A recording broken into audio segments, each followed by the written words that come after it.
평안하십니까 성도 여러분. 오늘은 누가복음 18장 1절부터 14절을 끈질기며 겸손한 기도라는 제목으로 묵상하겠습니다. 누가의 저작인 누가복음과 사도행전이 차례로 예수님께서 그리고 예수님의 승천 후 제자들이 끊임없이 기도하는 모습을 강조하는데요.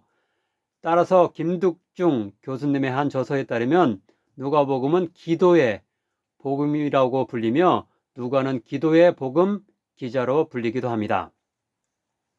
즉 앞에 11장에서 이미 살펴보았듯이 다른 복음서와 달리 누가복음에서만 3장에 예수님의 세례받는 장면에서 성령이 임하고 하나님의 아들로 예수님이 선포된 것은 예수님이 기도하실 때라고 기록됩니다.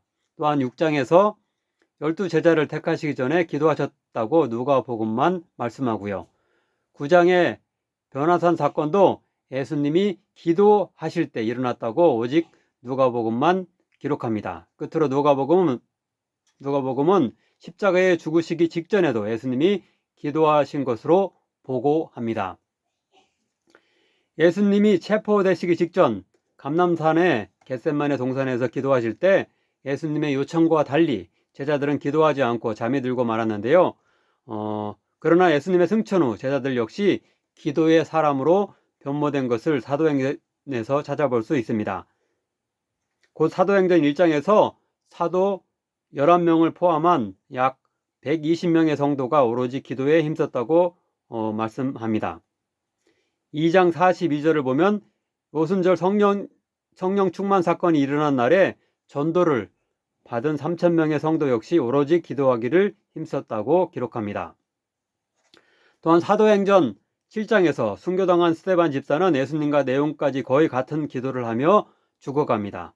즉 내 영혼을 받으시옵소서, 죄를 그들에게 돌리지 마옵소서. 이렇게 스데반 집사가 예수님의 모범을, 기도의 모범을 따르고 있는 것입니다. 사도행전 8장에서 사마리아인들이 성령을 받은 것은 베드로와 요한이 그들을 위해 그렇게 되도록 기도했을 때이고요. 13장에서 바나바와 사울을 선교사로 파송하기 전에 안디옥 교회는 또한 금식하며 기도했다라고 기록되어 있습니다. 이런 누가의 기도에 대한 강조가 오늘 본문의 두 비유에도 나타나는데요.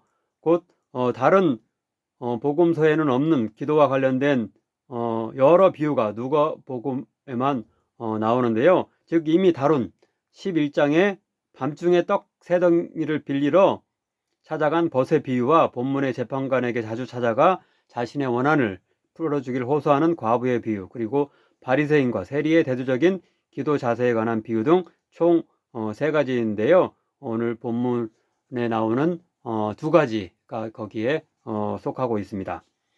독특하게 누가복음에만 나오는 이 3가지의 기도에 관한 비유가 주는 교훈은 2가지로 요약할 수 있는데요. 첫째로 끈질기게 간청하는 기도를 하라는 것입니다. 11장에 밤중에 친구를 찾아간 비유와 본문의 재판관에게 자주 찾아가 호소하는 과부의 비유의 메시지가 바로 그러합니다. 두 번째로 겸손하게 기도하라는 것입니다. 여기에는 바리새인과 세리의 대조적인 기도 자세에 대한 비유가 해당합니다. 이제 본문의 두 비유를 차례로 살피며 하나님께 대한 우리의 올바른 기도의 모습, 곧 끈질기면서도 겸손한 기도의 태도에 대해서 배워보도록 하겠습니다. 먼저 1절부터 8절은 비록 하나님을 두려워하지 않고 사람을 무시하는 불의한 재판관이라 할지라도 억울한 일이 있는 어떤 과부가 연속적으로 자주 찾아가 원한을 풀어달라고 간청하면 자신의 번거로움을 피하기 위해서라도 그 청을 들어줄 것인데, 하물며 하나님이 밤낮 부르짖는 택하신 자들의 원한을 풀어주시지 않겠느냐라고 하며 한두 번 기도하다 마는 것이 아니라 꼭 들어주실 것이라는 믿음과 함께 인내심을 가지고 끈질기게 기도할 것을 당부합니다. 바로 1절이 이 비유를 주신 목적을 밝히는데요. 곧 예수께서 그들에게 항상 기도하고 낙심하지 말아야 할 것을 비유로 말씀하여, 아무쪼록 우리들도 내 힘으로는, 그리고 세상 누구도 해결하지 못할 것 같은 어려운 일을 당할 때일지라도 낙심하지 말고 응답에 대한 확신 가운데 하나님께 나아가 끈질기고 지속적으로 기도하여 그 난관을 극복하고 평안과 축복의 길로 나아갈 수 있는 자 되기를 간절히 축원합니다.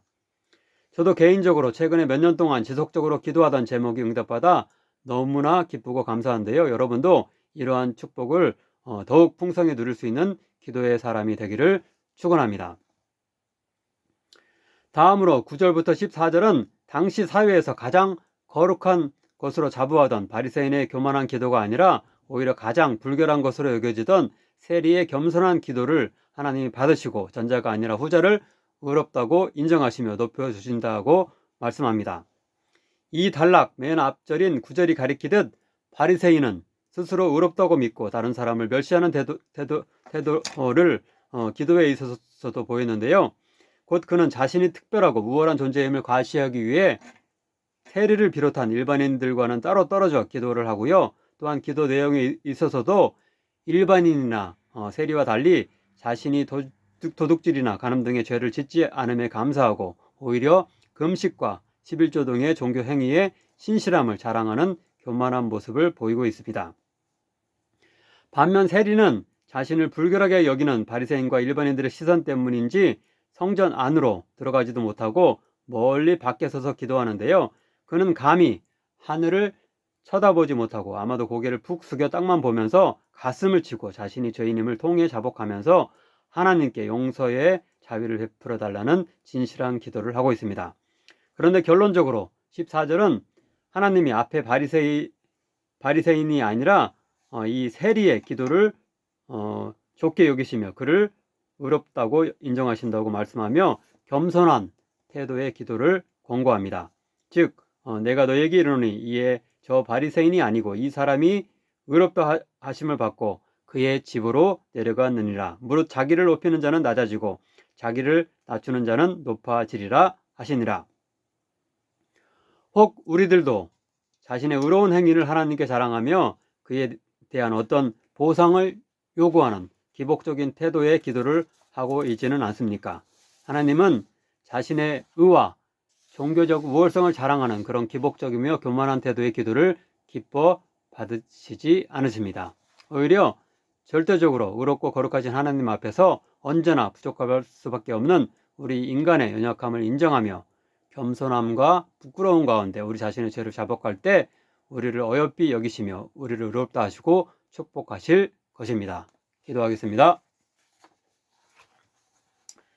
사랑의 하나님, 과부와 재판관의 비유 그리고 바리새인과 세리의 기도를 통해 끈질기면서도 겸손한 기도를 하도록 교훈받게 하시니 감사드립니다.